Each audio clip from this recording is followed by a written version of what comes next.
يا حامل القرآن قد خصك الرحمن بالفضل والتيجان والروح والريحان يا حامل القرآن.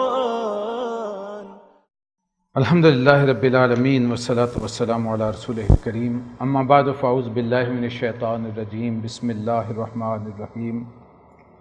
قد افلح المؤمنون الذین هم فی صلاتهم خاشعون والذین هم عن اللغو معرضون والذین هم للزکاة فاعلون والذین هم لفروجهم حافظون الا علی ازواجهم او ما ملکت ایمانهم فإنهم غیر ملومین ومن ابتغى وراء ذلك فأولئك هم العادون والذین هم لأماناتهم وعهدهم راعون والذین هم على صلواتهم يحافظون أولئك هم الوارثون الذین يرثون الفردوس هم فيها خالدون۔ صدق اللہ العظیم۔ رب اشرح لی صدری ویسر لی امری واحلل عقدۃ من لسانی یفقہوا قولی۔ آمین یا رب العالمین۔ عزیزان محترم، مباحث ایمان سورہ قیامہ پر ہمارا اختتام ہوا، اور اب ہم اللہ تبارک و تعالیٰ کے پاک نام سے مباحث عمل صالح کا آغاز کر رہے ہیں۔ اس میں بڑی خوبصورت ترتیب ہے۔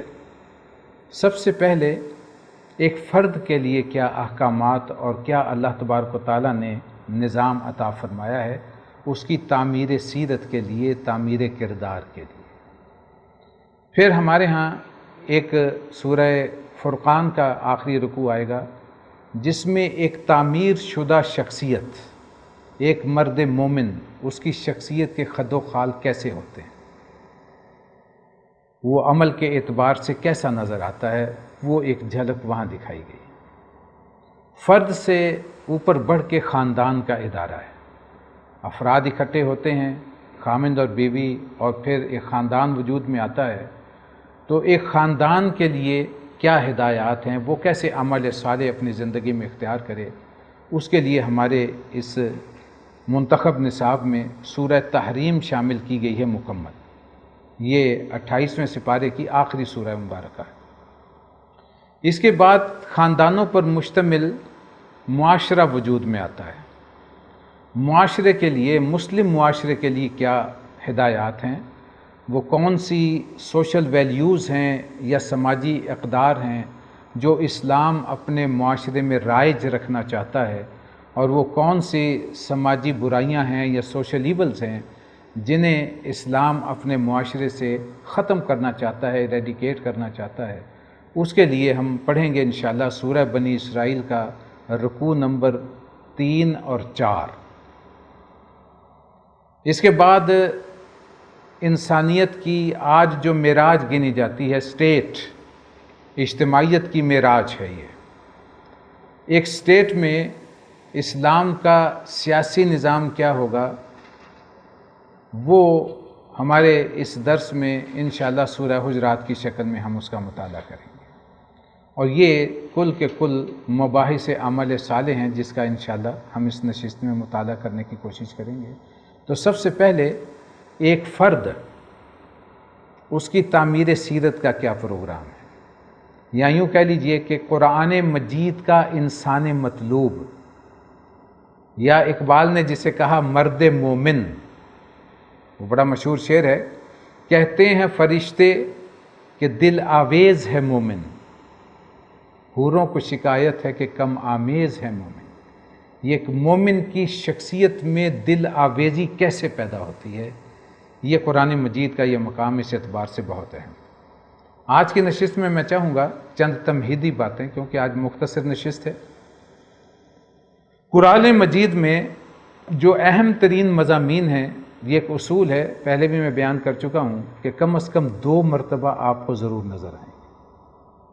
چنانچہ اس کا بالکل دوسرا مثنیٰ ہمیں ملے گا سورہ معارج کی آیات نمبر 19 سے لے کے 36 تک، اور وہ بھی ہمارے اس منتخب نصاب میں شامل ہے۔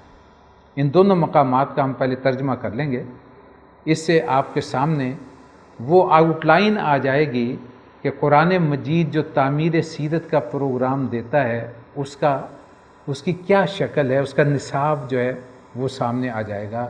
اور یہ سمجھ لیجئے کہ 7 نکات پر مشتمل ایک لائحہ عمل ہے جو دیا گیا ہے۔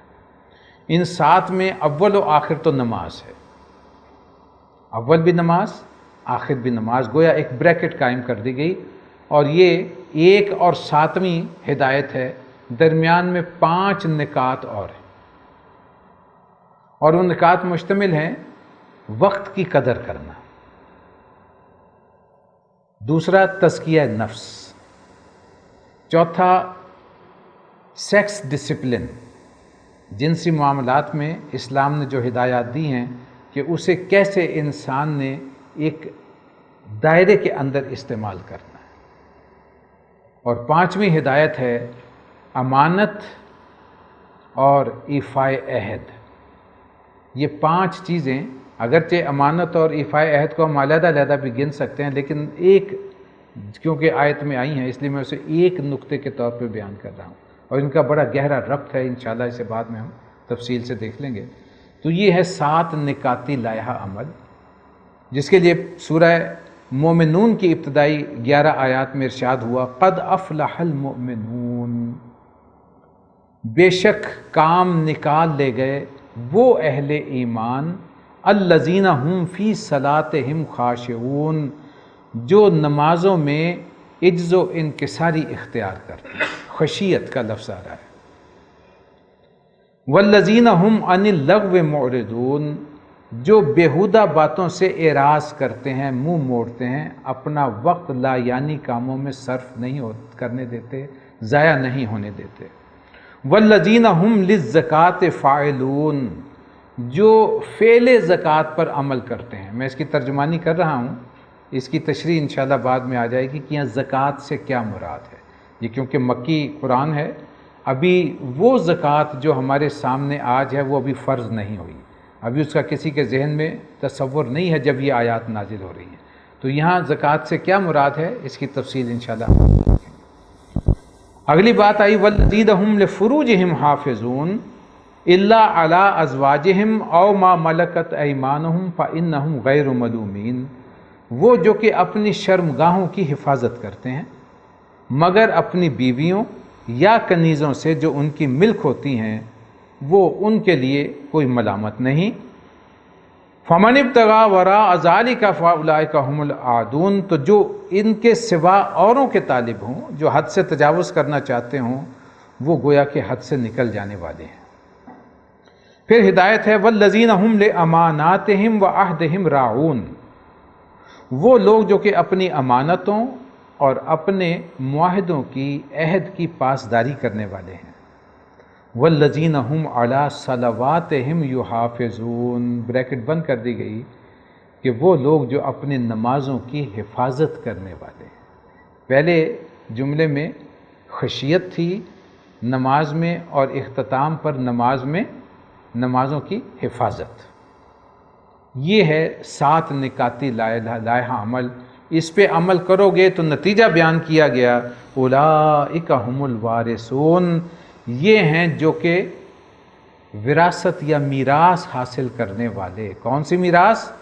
الذین یرثون الفردوس هم فیہا خالدون، انہیں وراثت ملے گی جنت الفردوس کی، جہاں وہ ہمیشہ ہمیش کے لیے قیام پذیر ہوں گے، وہاں وہ ہمیشہ ہمیش رہیں گے۔ یہ سورہ مومنون کی ابتدائی 11 آیات۔ اب دیکھیے سورہ معارج میں جو اس کا مثنیٰ آیا، آیت نمبر 19 سے 35 تک، ان الانسان خلق ہلوعا، بے شک انسان پیدا کیا گیا ہے تھوڑ دلا، کم حوصلہ، اذا مسہ الشر جزوعا، اس کی نشانی کیا ہے کہ ذرا سی مشکل درپیش ہو، تکلیف پہنچتی ہے تو گھبرا اٹھتا ہے، جزع فزع کرنے لگتا ہے۔ وَإِذَا مَسَّهُ الْخَيْرُ مَنُوعًا، اور جب آسائش یا خیر حاصل ہو جائے تو بخیل بن جاتا ہے، روک روک کے رکھتا ہے۔ إِلَّا الْمُصَلِّينَ، سوائے ان کے جو نماز گزار ہیں۔ یہاں لفظ مسلین ہے، اور یہ خاص تناظر میں آیا، اس میں انشاءاللہ بعد میں عرض کروں گا اس کا مطلب کیا ہے۔ الذین هم علی صلاتہم دائمون، وہاں نماز میں خشیت کا ذکر آیا تھا، یہاں دوام کا ذکر آیا ہے کہ وہ لوگ جو اپنی نمازوں میں دوام رکھتے ہیں، ہمیشگی قائم رکھتے ہیں۔ والذین فی اموالہم حق معلوم للسائل والمحروم، اور جن کے اموال میں حصہ مقرر ہے مانگنے والوں کا بھی اور نہ مانگنے والوں کا بھی، وہ بھی جو کہ محروم رہ گئے ہیں ان کا بھی، اور وہ جو سائل ہیں جو سوال کر لیتے ہیں ان کا بھی۔ والذین یصدقون بیوم الدین، اور وہ لوگ جو روز جزا و سزا کو سچ سمجھتے ہیں، حقیقت سمجھتے ہیں۔ والذین هم من عذاب ربہم مشفقون، اور جو اپنے رب کے عذاب سے نچنت نہیں ہوتے، ڈرتے رہتے ہیں۔ ان عذاب ربہم غیر مامون، اس لیے کہ تیرے رب کا عذاب ہے ہی ایسا کہ اس سے بے خوف نہ ہوا جائے۔ والذین هم لفروجہم حافظون، اب بالکل بعینہ ہی وہی لفظ ہیں جو سورہ مومنون کی آیات میں آئے تھے، اس میں ایک شوشے کی بھی تبدیلی نہیں ہے۔ وہ لوگ جو کہ اپنی شرمگاہوں کی حفاظت کرنے والے ہیں، الا علی ازواجہم او ما ملکت ایمانہم فانہم غیر ملومین، وہ مگر اپنی بیویوں یا کنیزوں کے پاس، ان کے پاس جانے پر انہیں کوئی ملامت نہیں۔ فمن ابتغى وراء ذلك فاولئک هم العادون، اور جو لوگ ان کے سوا اور کے خواستگار ہوں وہ حد سے تجاوز کرنے والے ہیں۔ والذین هم لاماناتہم وعہدہم راعون، وہی الفاظ، اور جو اپنی امانتوں اور عہدوں کا اقرار کرنے والے یا پاس کرنے والے ہیں۔ والذین هم بشہاداتہم قائمون، یہ کہ یہاں بظاہر اضافی بات آئی لیکن اس کا تعلق پہلی بات سے ہے، اور جو اپنی شہادتوں یا گواہیوں پر قائم رہتے ہیں۔ والذین هم علی صلاتہم یحافظون، اور وہ جو کہ اپنی نمازوں کی حفاظت کرنے والے ہیں۔ وہاں جمع کے صیغے میں آیا تھا علی صلواتہم یحافظون، اور یہاں آیا علی صلاتہم حافظون، باقی تمام الفاظ ایک ہیں، صلواتہم اور صلاتہم، صرف یہاں فرق ہے۔ یہ کون ہے؟ اولئک فی جنات مکرمون، یہ ہیں وہ لوگ جو کہ جنت میں عزت و اکرام کے ساتھ داخل کیے جائیں گے۔ اب ذرا غور کیجئے، پہلی بات جو آئی ہے وہ آئی ہے فلاح کی، اور یہاں آئی ہے کہ انسان کو پیدا کیا گیا بڑا تھڑ دلا۔ اب میں آپ کے سامنے ایک بات رکھ رہا ہوں، بڑا خوبصورت شعر ہے علامہ اقبال کا، سورہ معارج آیت نمبر 19 سے 35۔ خام ہے جب تک تو ہے مٹی کا ایک انبار، تو پختہ ہو جائے تو ہے شمشیر بے زنہار۔ تو اکبر الہ آبادی ہمارے ہاں مزاحیہ شاعر کے طور پر مشہور ہیں، لیکن ان کے بہت سے اشعار بڑے فلسفیانہ اور بڑے حکمت پر مبنی ہیں۔ وہ لکھتے ہیں کہ تو خاک میں مل اور آگ میں جل، جب خشت بنے تب کام چلے، ان خام دلوں کے عنصر پر بنیاد نہ رکھ، تعمیر نہ کر۔ انسان غیر تربیت یافتہ کتنا ہی بڑا گروہ کیوں نہ ہو، وہ ایک ہجوم کی شکل میں ہوتا ہے، اس سے آپ کوئی خیر کا کام نہیں لے سکتے۔ کوئی تعمیری کام کرنے کے لیے آپ کو ایسے افراد کی ضرورت ہوتی ہے جو اپنے اس کام میں صحیح کردار ادا کرنے کے لیے ٹرینڈ ہوں، مربوط ہو کر کے کام کریں، یکمشت ہو کر کے کام کریں، اور تربیت یافتہ ہوں اس مقصد کے لیے۔ جب تک تربیت نہیں ہوگی آپ ان سے وہ کام نہیں لے سکتے، وہ مقصد نہیں حاصل کر سکتے جس مقصد کے لیے آپ کوئی جماعت یا کسی امت یا قوم کو تشکیل دے رہے ہیں۔ اس کے لیے تربیت یافتہ ہونا بہت ضروری ہے۔ اس لیے اسلام نے سب سے پہلے اپنے افراد کی تربیت پر زور دیا ہے، کیونکہ مسلمان کی ایک خاص ڈیوٹی ہے۔ اس کے لیے میں چاہوں گا کہ آپ ذرا غور کیجئے کہ سورہ مومنون قرآن مجید دیکھیے نازل ہوا کسی اور ترتیب سے، لیکن اللہ تبارک و تعالیٰ نے اسے مصحف میں ترتیب دیا بڑی اور حکمت کے ساتھ اور ترتیب سے۔ وہ اس وقت کی ضرورت تھی جیسے نزول ہو رہا تھا، جیسے جیسے وقت کی ضرورت تھی اس وقت آیات نازل ہوتی تھی، لیکن یہ قیامت تک کے لیے انسانوں کے لیے ہدایت ہے، بالخصوص ان کے لیے جنہوں نے اسلام قبول کیا، محمد رسول اللہ صلی اللہ علیہ وسلم کی امت میں شامل ہوئے۔ اس امت کی تشکیل کس مقصد کے لیے ہوئی، ذرا اس پہ غور کیجیے۔ اگر یہ تفصیل کے ساتھ اگرچہ یہ مضمون آئے گا ہمارے اسی منتخب نصاب میں، لیکن یہاں کیونکہ اس کا بڑا گہرا تعلق اس تمام عمل صالح کی بحث اور گفتگو کے ساتھ، اس لیے میں چاہتا ہوں کہ چند باتیں یہاں سمجھ لی جائیں۔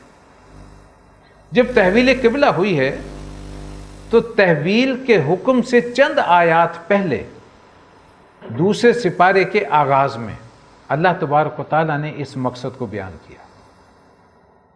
الفاظ کیا ہے؟ وَكَذَلِكَ جَعَلْنَاكُمْ أُمَّةً وَسَطًا لِتَكُونُوا شُهَدَاءَ عَلَى النَّاسِ وَيَكُونَ الرَّسُولُ عَلَيْكُمْ شَهِيدًا۔ اے مسلمانوں، اللہ نے تمہیں امت واسطہ بنایا ہے، تم لنک ہو، واسطہ ہو محمد رسول اللہ صلی اللہ علیہ وسلم اور قیامت تک آنے والے انسانوں کے درمیان۔ اس پیغام کو تم نے پہنچانا ہے، اور صرف پہنچانا نہیں، لِتَكُونُوا شُهَدَاءَ عَلَى النَّاسِ، لوگوں پر اتمام حجت کر کے گواہی قائم کرنا ہے، وَيَكُونَ الرَّسُولُ عَلَيْكُمْ شَهِيدًا، اور یہی کام کرنا ہے، رسول صلی اللہ علیہ وسلم نے تم پر گواہی قائم کرنا ہے۔ گویا امت کا ایک مقصد متعین ہو گیا ہے۔ یہ سورہ آل عمران میں كُنتُمْ خَيْرَ أُمَّةٍ أُخْرِجَتْ لِلنَّاسِ تَأْمُرُونَ بِالْمَعْرُوفِ وَتَنْهَوْنَ عَنِ الْمُنكَرِ وَتُؤْمِنُونَ بِاللَّهِ، ان الفاظ سے جو ہے بیان کیا گیا، اور اس کا جو ہے وہ کلائمیکس جو ہے وہ سورہ حج کا اختتامی رکوع ہے، اور سورہ حج کے فوراً بعد سورہ مومنون ہے۔ اب یہ دیکھیے محل اور مقام کیا ہے سورہ مبارکہ کا۔ وہاں الفاظ آئے، یہ بھی اس کی آخری آیت ہے اور بڑی لمبی آیت ہے، جس میں فرمایا گیا وَجَاهِدُوا، پہلے 3 آیات میں وہ ایمان کیا دعوت ہے، ایمان باللہ، ایمان بالرسالت، ایمان بالآخرہ۔ اب اگر ایمان لے آئے تو اب خطاب پہلے ہے یا ایھا الناس ضرب مثل فاستمعوا لہ، تمہیں ایک مثال دی جاتی ہے، ذرا غور سے سنو۔ ان الذین تدعون من دون اللہ، جنہیں تم اللہ کے سوا اللہ کو چھوڑ کے جن کی پوجا کرتے ہو، لن یخلقوا ذبابا ولو اجتمعوا لہ، وہ ایک مکھی تک نہیں بنا سکتے اگر سارے اکٹھے ہو جائیں۔ ان الفاظ سے آغاز ہوا، لیکن خطاب کس سے ہے؟ یا ایھا الناس، ایمان باللہ، توحید، شرک سے اجتناب، ایمان برسالت، ایمان بالآخرہ۔ اب جو ایمان لائے، اب اگلا خطاب ان سے ہے۔ پہلی آیت میں الفاظ آئے یا ایھا الذین آمنوا ارکعوا واسجدوا واعبدوا ربکم وافعلوا الخیر لعلکم تفلحون۔ دیکھو اہل ایمان، اگر ایمان لے آیا ہو تو اب تم نے کیا کرنا ہے؟ رکوع کرو، سجدہ کرو، اپنے رب کی عبادت کرو، اور فلاح و خیر کے کام کرو تاکہ تم فلاح پا جاؤ، لوگوں کی خیر و بھلائی کے لیے۔ اب اگلی بات فرمائے گی وَجَاهِدُوا فِي اللَّهِ حَقَّ جِهَادِهِ، جہاد کرو اللہ کے راستے میں جیسا کہ جہاد کرنے کا حق ہے۔ یہ دین کے لیے جد و جہد، یہاں جہاد کا مطلب جنگ نہیں ہے، ذہن میں رکھیے، اور جہاد کا مطلب قطعاً جنگ نہیں ہوتا۔ قتال لفظ استعمال ہوتا ہے لڑائی اور جنگ کے لیے، اور قتال جہاد کا کلائمیکس ہے یا آخری لیول ہے، ہائیسٹ لیول ہے۔ درمیان میں 8 مدارج ہیں جن کے انشاءاللہ ہم آگے تفصیل سے مطالعہ کریں گے۔ یہاں فرمایا گیا وَجَاهِدُوا فِي اللَّهِ حَقَّ جِهَادِهِ هُوَ اجْتَبَاكُمْ، اس لیے کہ تمہیں سلیکٹ کیا گیا ہے اس کام کے لیے، اس جد و جہد کے لیے۔ درمیان میں کچھ اور الفاظ ہیں، اس کے بعد یہ جد و جہد کیسے کرو گے؟ لِيَكُونَ الرَّسُولُ شَهِيدًا عَلَيْكُمْ وَتَكُونُوا شُهَدَاءَ عَلَى النَّاسِ۔ یہ جد و جہد کا نتیجہ کیا نکلنا چاہیے؟ کہ رسول گواہ ہو جائیں تم پر، اور تم گواہ ہو جاؤ پوری نوع انسانی پر۔ اب اگر بات سمجھ میں آ گئی ہے تو آغاز کہاں سے کرنا ہے؟ ظاہر ہے کسی منزل پہ آپ نے پہنچنا ہے تو سٹیپ بائی سٹیپ ہی پہنچیں گے نا۔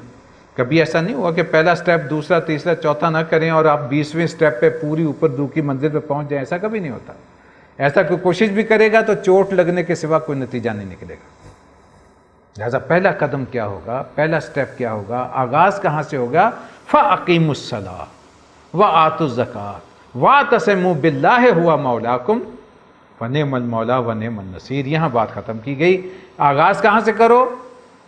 ارادہ کر لیا ہے امت خیر کا، اپنا فرض منصبی نبھانے کا، تو سب سے پہلے نماز کی طرف آ جاؤ. زکوٰۃ ادا کرو، تزکیہ نفس کرو، اور قرآن سے جڑ جاؤ. قرآن کا دامن تھام لو مضبوطی سے.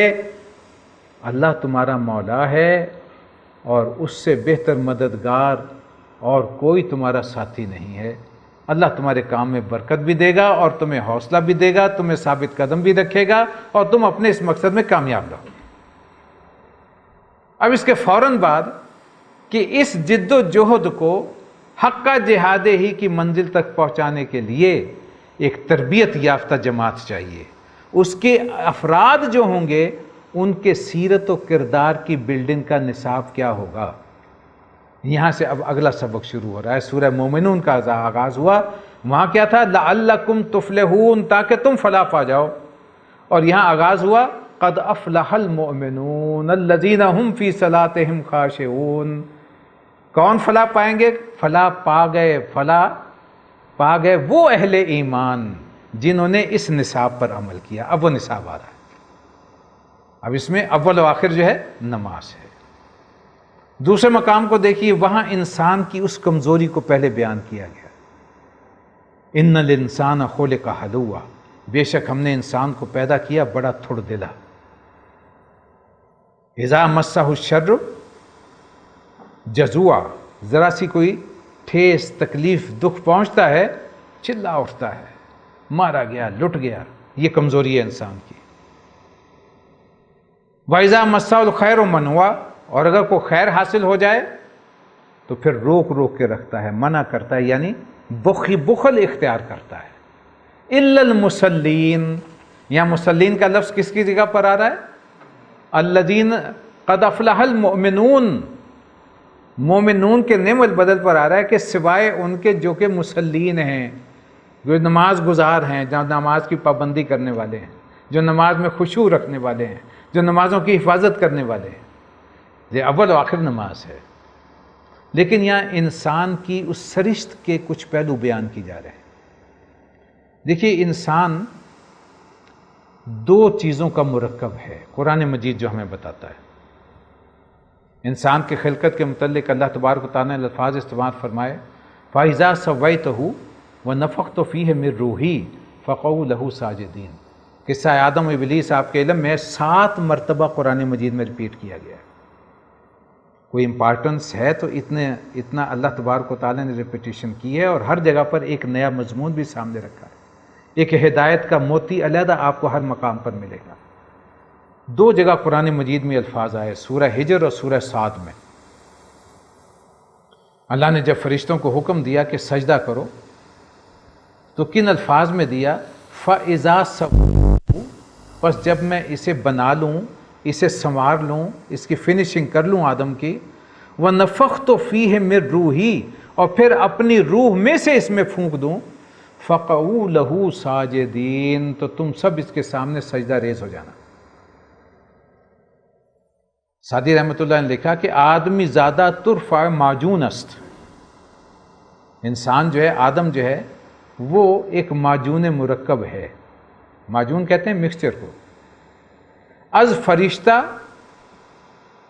سرشتہ وز حیوان، ایک طرف تو اس کا وجود فرشتے والا ہے جو روحانی وجود ہے، اور دوسری طرف اس میں حیوان ہے جو اس جسمانی شکل میں موجود ہے. اس حیوان کے تقاضے کچھ اور ہیں اور اس روحانی وجود کے تقاضے کچھ اور. ایک طرف قرآن کہہ رہا ہے لقد خلقنا الانسان فی احسن تقویم، ہم نے پیدا کیا بڑی اعلیٰ خلقت کا درجہ اسے دیا ہے. اور دوسری طرف قرآن کہہ رہا ہے کہ ثم رددناہ اسفل سافلین، پھر گرا بھی نیچوں میں سے سب سے نیچے. یہ سب سے نیچے، نچلوں میں سے بھی سب سے نیچے، پستی میں گر جانا، یہ حیوانی وجود ہے. روحانی وجود کبھی پستی میں نہیں گرتا، وہ احتجاج کرتا رہتا ہے ضمیر کی شکل میں، خیر اور بھلائی کے تقاضوں کی شکل میں. یہ حیوانی وجود، اس کے حیوانی وہ اینیمل انسٹنکٹس جو اس میں ہیں، حیوانی داعیات، وہ پستی میں لے کر کے چلے جاتے ہیں. ورنہ دوسری طرف قرآن کہتا ہے وَلَقَدْ كَرَّمْنَا بَنِي آدَمَ، ہم نے تو بنی آدم کو بڑا اکرام بخشا تھا، وَحَمَلْنَاهُمْ فِي الْبَرِّ وَالْبَحْرِ، اسے ہم اٹھائے پھرے خشکی میں بھی اور پانی میں بھی، وَرَزَقْنَاهُمْ مِنَ الطَّيِّبَاتِ، اور ہم نے پاکیزہ رزق سے عطا فرمایا، وَفَضَّلْنَاهُمْ عَلَى كَثِيرٍ مِّمَّنْ خَلَقْنَا تَفْضِيلًا، اور اپنی جتنی مخلوقات ہم نے تخلیق کی تھیں ان میں سے کثیر مخلوقات پر اسے ہم نے فضیلت عطا فرمائی۔ انسان کو اشرف المخلوقات بنایا اللہ تبارک و تعالیٰ۔ یہاں تک الفاظ آئے لما خلقت بیدی، اللہ فرماتے ہیں میں نے، یہ قرآن مجید کے الفاظ ہیں کہ اس انسان کو ہم نے دونوں ہاتھوں سے تخلیق کیا ہے۔ اب ہم اللہ کے ہاتھ کا کوئی تصور نہیں باندھیں گے، بلا تمثیل بلا تشبیہ، ہمیشہ ایسی کوئی تمثیل جب آتی ہے، اللہ دیکھتا ہے، کیسے دیکھتا ہے ہم نہیں جانتے، دیکھتا سب کچھ ہے۔ اس طرح اس نے تخلیق کیا دونوں ہاتھوں سے۔ اس کا مطلب یہ بھی لیا گیا کہ عالم خلق بھی عالم امر بھی، روحانی وجود وہاں سے تعلق رکھتا ہے، جسمانی وجود اس زمین سے تعلق رکھتا ہے، تو دونوں عالم اس میں لگ گئے۔ مرزا عبد القادر بیدل نے اس کے متعلق لکھا ہے کہ دو انسان کی جو تخلیق ہوئی ہے وہ کتنی عظیم تخلیق ہے۔ ہر دو عالم خاک شد تا بست نقش آدمی، اے بہار نیستی از قدر خود ہوشیار باش۔ یہ دونوں عالم امر بھی اور عالم خلق بھی دونوں لگا دی اللہ تبارک و تعالیٰ نے، تمہیں یہ وجود بخشا ہے۔ تو اگرچہ تم دنیا میں تو مٹ جانے والے ہو، بہار نیستی ہو، ایسی بہار جو ختم ہونے والی ہے، لیکن اپنی قدر کو پہچانو، اللہ نے تمہیں کیا بنایا ہے۔ اور حدیث میں الفاظ آئے کہ خلق اللہ آدم علی صورتہ ہی، اللہ نے انسان کو، آدم کو بنایا اپنی صورت پر۔ اگرچہ قرآن مجید میں نہیں ہے لیکن تورات میں ہے، and God created man in his own image, آج بھی الفاظ موجود ہیں۔ لیکن پھر میں یہ بات کہوں گا کہ وہ ذہن میں رکھنی چاہیے کہ بلا تشبیہ بلا تمثیل، اللہ نے وہ صلاحیتیں، کچھ ملکوتی صلاحیتیں اس انسان میں رکھی ہیں، اس اعتبار سے ایک یہ لیول ہے۔ لیکن دوسرا لیول وہ ہے جہاں انسان نیچے گرتا ہے۔ ضرورت کس امر کی ہے ذرا سوچئے۔ اب میں فلاح کا ذرا تھوڑی سی تشریح کرنا چاہ رہا ہوں۔ فلاح حقیقت میں کیا ہے؟ فلاح یفلح عربی زبان میں استعمال ہوتا ہے کسی چیز کو پھاڑنا۔ ان الحدید بالحدید یفلح، لوہا لوہے کو کاٹ دیتا ہے۔ یہ مشہور جملہ ہے، ہمارے یہاں اردو میں بولا جاتا ہے محاورتاً، عربی میں جو ہے ان الحدید بالحدید یفلح، لوہا لوہے کو پھاڑ دیتا ہے یا کاٹ دیتا ہے۔ انسان کا وہ روحانی وجود انسان کے اس جسمانی تقاضوں کے اندر پھنسا ہوا ہے، مردہ ہے، ڈیڈ ہو چکا ہے۔ اس وجود کو پھاڑ کے اس مانوی وجود کو ترفع دینا، یہ ہے حقیقت میں فلاح۔ اپنشد کے الفاظ ڈاکٹر صاحب محترم مرحوم اللہ تبارک و تعالیٰ انہیں جنت الفردوس میں جگہ عطا فرمائے، وہ سنایا کرتے تھے، man in his ignorance identifies himself with the material sheets which encompasses his inner self. انسان اپنی بھول میں، اپنے مغالطے میں اپنے آپ کو ان مادی غلافوں سے تعبیر کر لیتا ہے جس کے اندر اس کی اصل حقیقت چھپی ہوئی ہے۔ وہ اس روحانی وجود سے غافل ہو جاتا ہے۔ وہ سمجھتا ہے کہ بھئی یہ جو میرا جسمانی ہے وجود، بس میں یہی انسان ہوں، اور یہ انسان کا حیوانی وجود ہے، اس کے تقاضے بھی وہی حیوانی ہیں۔ اللہ تبارک و تعالیٰ انشاءاللہ، یہ میں نے فلاح کا کچھ مفہوم آپ کے سامنے رکھ دیا، یہیں سے انشاءاللہ کل ہم کوشش کریں گے۔ اقول قولی ھذا واستغفر اللہ لی ولکم ولسائر المسلمین والمسلمات۔ يا حامل القرآن قد خصك الرحمن بالفضل والتيجان والروح والريحان، يا حامل القرآن